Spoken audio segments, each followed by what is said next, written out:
terkait penjualan anak ikan digelar tim gabungan di Pasar Tradisional Kota Martapura, Kabupaten Banjar. 10 pedagang ditemukan dalam sidak ini dan diminta untuk tidak kembali memperjualbelikan anak ikan untuk konsumsi.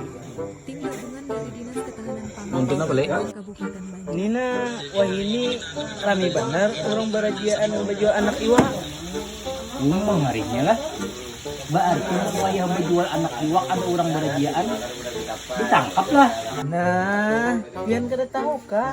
Wah ini jangankan menjual anak iwak, menjual iwak nangganal gen ditangkap gua. Jujur jual lah. Nah, kada percaya. Tuna. Sahaja pun nangkap iwak gasan bajual. Jual lah, bekar. Munnya berjual iwak ada ditangkap, dikapin dikatiak lah.